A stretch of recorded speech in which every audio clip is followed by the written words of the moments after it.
پرواز تو دونوں کی ہے اس ایک فضا میں، کرگس کا جہاں اور ہے شاہی کا جہاں اور، الفاظ و معانی میں تفاوت نہیں لیکن ملا کی ادا اور ہے مجاہد کی ادا اور اپنی ملت پر قیاس اقوام مغرب سے نہ کر کہ خاص ہے ترکیب میں قوم رسول ہاشمی، ان کے مذہب کا ہے رنگ و نسل پر انحصار اور قوت مذہب سے ہے مستحکم جمعیت تیری۔ معزز سامعین گرامی قدر، اور میں اپنے پریس کے ساتھیوں سے چند باتیں یہ کرنا چاہتا ہوں کہ جمعیت اہل حدیث پاکستان کو بحال کرنا کیوں ضروری تھا۔ آپ نے مذہبی جماعتوں کی یا سیاسی جماعتوں کی تاریخ کے اندر کبھی یہ منظر نہیں دیکھا ہوگا کہ ایک جماعت جو پاپولیرٹی کے عروج کے کناروں کو چھو رہی ہو۔ 1987 میں علامہ شہید کے دور کو دیکھنے والے بھی صحافی موجود ہیں اور رفقا کار موجود ہیں۔ ایک جماعت عروج پہ ہو، پوری پاپولیرٹی پہ ہو، اس کو ختم کر دیا جائے اور ختم کر کے کسی دوسری جماعت کو اختیار کیا جائے، کسی دوسری جماعت کے اندر شمولیت کر لی جائے۔ وہ بانی جمعیت جو جمعیت اہل حدیث پاکستان کے بانی تھے، انہوں نے جمعیت اہل حدیث کو اپنے خون سے سینچا۔ جس وقت قربانی دے دی اس وقت ان کی جمعیت کو وائنڈ اپ کر دیا گیا، رول بیک کر دیا گیا، لپیٹ دیا گیا۔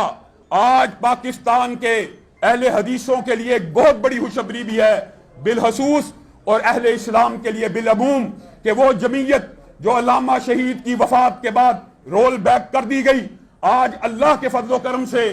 میں اپنے رفقا کی موجودگی کے اندر آپ کے سامنے امیر محترم شریف چنگوانی صاحب نے، یہ میرے جوان جذبوں کا طارق یزدانی، وہ میرا ساتھی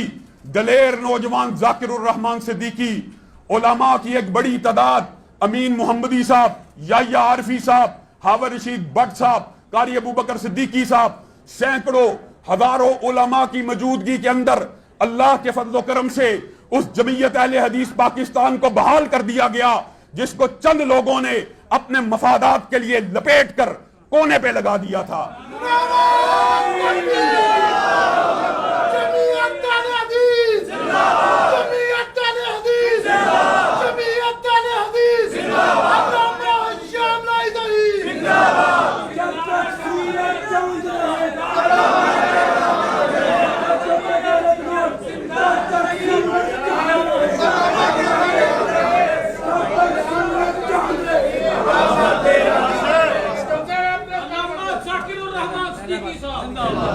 میرے بھائیوں، سب سے پہلے اس جمعیت کا جو 7 نکاتی ایجنڈا ہے وہ آپ کے سامنے، صحافیوں کے سامنے رکھنا مقصود ہے۔ پہلی بات، دفاع حرمت رسول، دفاع ختم نبوت، دفاع صحابہ اور دفاع شعائر اللہ اس جماعت کا شعار ہوگا۔ اور اس کے علاوہ آج پورے پاکستان کے اہل حدیثوں سے یہ بات بھی کہنا چاہتا ہوں بالخصوص، اور اہل اسلام سے اور مذہب پسندوں سے بالعموم، کہ جس اہل حدیث کی پورے پاکستان کے اندر کوئی مسجد بند ہے، وہ ہمارے دفتر میں درخواست دے، اس مسجد کو کھلوایا جائے گا۔ اور اگر کوئی عالم دین کسی کے اوپر پرچہ اور مقدمہ درج ہے، اس کو رہا کروایا جائے گا۔ یہ ہمارے بنیادی دستور کے اندر اور ہماری دفاعات کے اندر یہ بات شامل ہے کہ کوئی کارکن اب مجبور نہیں، مظلوم نہیں۔ کسی کارکن کو بھی، اگر کسی کارکن کے اوپر بھی کوئی جھوٹا مقدمہ ہوا تو یہ پوری کی پوری قیادت آپ کے شانہ بشانہ اس کارکن کو جیلوں سے رہا کروا کے دکھائے گی۔ اور ایک بات، یہ دستور کے حوالے سے اور اسباق کے حوالے سے، اسی مشن اور منشور کے حوالے سے ایک بات یہ بھی کہنا چاہتا ہوں، اور ذاکر بھائی انشاءاللہ اس حوالے سے بات کریں گے کہ چونکہ دفاع صحابہ ہمارا مشترکہ کاؤز ہے، ایک عرصے سے دفاع صحابہ کے اوپر نقب زنی کی جا رہی ہے۔ میں لاہور کی انتظامیہ کو، اداروں کو، اسپیشل برانچز سے اس بات کی التماس اور درخواست کرتا ہوں کہ افضال کوثر صاحب ڈی آئی جی صاحب اور آئی جی صاحب نے ہمارے سے وعدے کیے، اور انہوں نے وعدہ کیا کہ یہ جو گستاخ صحابہ اس کے پر مقدمے بھی درج ہوں گے، اس کو گرفتار بھی کیا جائے گا۔ ہم نے احتجاج کی کال دی، انہوں نے کہا علامہ صاحب اب احتجاج نہ کرنا۔ آپ کے سامنے ایک کال کے اوپر چند روز پہلے 6000 سے زائد نوجوان ایوان اقبال میں بھی اکٹھے ہوئے، ہم نے انتظامیہ کی بات کو مانا۔ ہم نے کہا ٹھیک ہے احتجاج کو مؤخر کرتے ہیں، آپ پرچوں کو کاٹیں، اس کو گرفتار کریں، ہم ہمیشہ انتظامیہ سے تعاون کرتے ہیں۔ افضال کوثر صاحب چلے گئے لیکن ہم اپنے وعدے پہ قائم رہے۔ رضوی صاحب بیچارے آئے ہیں، ان کے ناک کے اوپر حملہ ہو گیا، اللہ تعالیٰ ان کو بھی شفا دے۔ اب ڈوگر صاحب آ چکے ہیں، ان سے التماس ہے، ہم انتظامیہ سے تعاون کرنے والے ہیں، لیکن آج آپ کو الٹیمیٹم دیتے ہیں، اگر مرزا جہلمی کے اوپر جو 5 مقدموں کی درخواستیں تھانے ستو قتلہ میں جمع کروا دی جا چکی ہیں، ان کے اوپر ہم نے صرف مقدمہ نہیں کروانا، ہمیں اس کی گرفتاری چاہیے۔ آپ بتائیے، میں صحافی بھائیوں سے پوچھتا ہوں، آپ بھی تو کلمہ گو مسلمان ہیں۔ وہ کہتا ہے کہ میرے بھی صحابہ تھے، میرے بھی 313 تھے، میرے بھی بدری ہیں، میرا بھی عشرہ مبشرہ ہے، میری امت کے اندر بھی ایک عبداللہ ابن ابی ہے، اور میرے لیے بھی ایک ابو جہل ہے۔ کیا یہ صریحاً اپنے آپ کو رسول اللہ سے ملوانا نہیں ہے؟ اس بندے کے اوپر مقدمے کیوں نہیں؟ ہم قانون ہاتھ میں لینے والے نہیں، آئین اور دستور کا پامال کرنے والے نہیں، ہم قانون نافذ کرنے والے اداروں کو یہ کہہ رہے ہیں اگر قانون موجود ہے تو حرکت میں آ جائیے۔ ہم تو آپ کے سامنے دست بستہ گزارش کر رہے ہیں کہ قانون موجود ہے، صحابہ کے گستاخوں کو پکڑنے کا، حرمت رسول پہ حملہ کرنے والوں کے لیے قانون موجود ہے، تو آپ قانون کو حرکت میں لے کے آئے۔ ہمارا اس مطالبے میں پھر یہ کہتے ہیں سختی کرتے ہیں، ہم نے تو ہمیشہ انتظامیہ کے ساتھ نرمی کی ہے، اگر آپ نے یہ مقدمے نہیں کاٹے تو پھر ہم جمعے کے دن اس بات کا اعلان کرنے پہ مجبور ہو جائیں گے کہ ہم نے پرامن دھرنا ڈی آئی جی کے دفتر کے باہر اور ایس پی کے دفتر کے باہر کب دینا ہے۔ آج ایک خبر کی بنیاد کے اوپر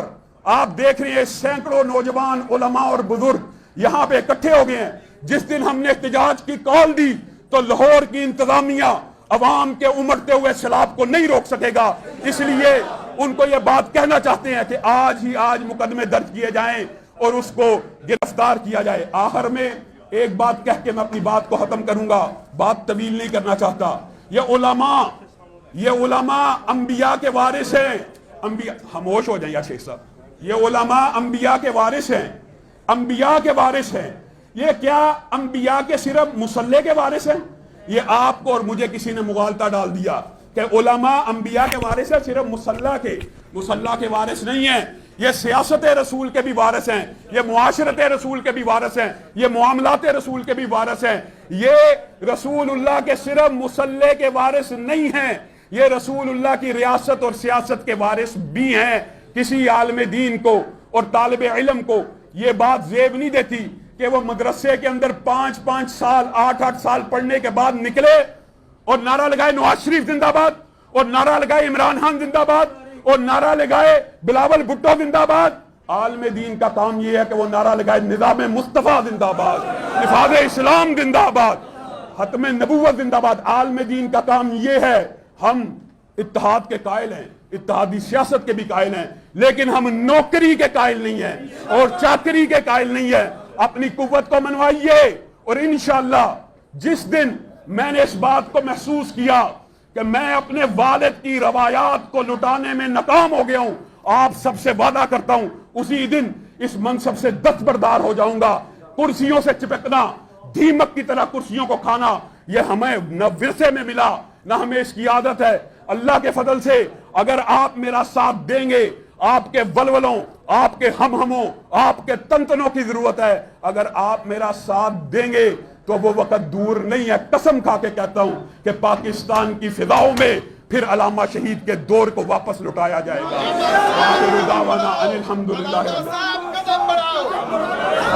بنیادی طور پہ 9 مئی کے حوالے سے اللہ کے فضل و کرم سے سب سے پہلے پاکستان میں فوج کی غیر مشروط حمایت کا اعلان ہم نے کیا، اور ہم یہ بات سمجھتے ہیں کہ جو حملہ بلوائیوں اور فسادیوں نے کیا، نہ صرف ان کو قرار واقعی سزا دی جائے بلکہ ان سے جو مالی نقصان ہوا تخمینہ لگا کر ان کی جائیدادوں کو فروخت کر کے قرب کر کے وہ حکومتی اداروں کا، فوجی اداروں کا اور املاک کا جو نقصان ہوا ان سے پورا کیا جائے۔ لیکن ضمنی طور پہ ایک بات میں یہ کہنا چاہتا ہوں کہ اس حوالے سے آپ نے ایک دیکھا ہے کہ راہ چلتے لوگوں کو بھی جو کیمرے میں آئے ان کو پکڑ لیا، تو جو ساتھی بے گناہ ہیں ان کو چھوڑ دیا جائے جن کا اس جماعت کے ساتھ یا بلوائیوں اور فسادیوں کے ساتھ کوئی تعلق نہیں تھا۔ بنیادی طور پہ ہم یہ سمجھتے ہیں کہ کسی بھی سیاسی جماعت کے اوپر پابندی کو لگانا یہ عارضی حل ہوتا ہے۔ ہاں ان بلوائیوں اور فسادیوں کو قرار واقعی اور عبرت ناک سزا، وہ تو قرآن پاک میں آپ کو پتا ہے محاربہ بھی موجود ہے کہ انہوں نے تو باقاعدہ فساد فی الارض کے مرتکب ہوئے ہیں، ان کو سخت سے سخت سزا دینی چاہیے۔ جہاں تک کسی سیاسی جماعت کے اوپر مکمل طور پہ پابندی لگانا ہے، اس حوالے سے ہمارا موقف یہ ہے کہ سیاسی جماعتوں کو اگر وہ قانون اور آئین کے دائرے میں رہتے رہیں تو ان کے اوپر پابندی ہرگز نہیں لگانی چاہیے۔ اور آپ یہ آئندہ آنے والے مستقبل میں دیکھ رہے ہیں، ویسے ہی ان کی پارٹی ساری کی ساری چھوڑ کے ان کو جا چکی ہے، تو پابندی لگانا نہ لگانا اس وقت برابر ہے۔ اوپر جمعیت اہل حدیث پاکستان جس کو آج بحال کیا گیا ہے، اس کا جو منشور ہے وہ واضح ہے کہ ہم پہلی ترجیح دینی جماعتوں کو دیتے ہیں، اور ہم یہ سمجھتے ہیں، اور اللہ کے فضل سے یہ بات ویسے کچھ قبل از وقت ہے لیکن پاکستان کی تمام دینی جماعتوں کے قائدین کے ساتھ مسلسل رابطہ موجود ہے، اور امید ہے کہ الیکشن سے قبل آپ کو ایک مذہبی انتخابی اتحاد پنجاب کی حد تک بنتا ہوا نظر آئے گا۔ لیکن بالفرض اگر وہ انتخابی اتحاد کسی وجہ سے نہ بن سکا تو پھر مذہبی جماعتیں بنیادی طور کے اوپر اتحادی سیاست کی قائل ہوتی ہیں۔ اس وقت جماعت کی شورا، جماعت کے اکابرین جو فیصلہ کریں گے کہ کس سیکولر پارٹی کے ساتھ اتحاد کرنا کریں گے، لیکن آج بھی آپ لوگوں کے وساطت سے تمام مذہبی جماعتوں سے یہی درخواست ہے کہ آپ اکیلے الیکشن لڑتے ہوئے دیکھ چکے ہیں، حتیٰ کہ جماعت اسلامی 75 سال سے الیکشن لڑ رہی ہے، آج اس کی پوزیشن یہ ہے کہ 2000-3000-4000 ووٹوں پہ آ چکی ہے۔ تو ان کو بھی اور تمام دیگر مذہبی جماعتوں کو، جو میرے بھائی ہیں، دوست ہیں، جن سے ملاقات ہوتی ہے، میں ان کو یہ بات سمجھاتا رہتا ہوں کہ اکیلے لڑتے رہیں گے، 3-3 2-2 4-4 ہزار ووٹ لیتے رہیں گے۔ پنجاب کے عوام کا ایک مزاج ہے، وہ یہ ہے کہ وہ ووٹ اس کو دیتے ہیں جس کی جیت ان کو نظر آئے۔ تو وہ کہتے ہیں یہ مولوی کھڑا ہوا، اس نے جیتنا تو ہے نہیں، اس نے ووٹ ضائع کرنا ہے، اس لیے مذہبی جماعتوں کو ووٹ نہیں پڑتا۔ ورنہ پاکستان کی جو اکثریت عوام ہے وہ مذہب پسند ہے، اگرچہ مذہبی جماعتوں کو ووٹ نہیں دیتی لیکن وہ اسلام پسند اور مذہب پسند ہے۔ ان کو آپ کو پتا ہے کورٹ کچہری، تھانہ، نالا، کچی کھالی، پکی کھالی، روڈ، سڑک، یونیورسٹی بنانے میں الجھا دیا گیا ہے۔ پاکستان بنانے کا مقصد بھی دین اسلام کا نفاذ تھا، وگرنہ اگر ہم نے کالجز، یونیورسٹیاں، ہسپتال ہی بنانے تھے تو انڈیا ہمارے سے جیت چکا ہے، وہ جنگ گویا ہم ہار چکے ہیں۔ لیکن چونکہ پاکستان بنانے کا مقصد پاکستان میں اسلام کے نظام کو نافذ کرنا تھا، جس دن ہم اس نقطہ نظر پہ واپس آ جائیں گے انشاءاللہ معاشرت بھی ٹھیک ہو جائے گی اور ملک کی معیشت بھی ٹھیک ہو جائے گی۔ یہ بھی میں آپ کو گارنٹی سے کہتا ہوں، آپ نے ہر نظام آزما لیا، ایک دفعہ اللہ کا نظام اور رسول اللہ کا نظام آزما کے دیکھ لیجئے، دین کے طلبہ کو ملک کی معیشت سونپ دیجئے۔ اگر آپ تجربہ ہی کرنا چاہتے ہیں، اتنے سال کر لیا، صرف 3 برس کے اندر اندر آپ کو ملک کی معیشت بھی درست ہوتی نظر آ جائے گی۔ آپ افغانستان میں اس کا مشاہدہ کر چکے۔ پاکستان کا مطلب کیا؟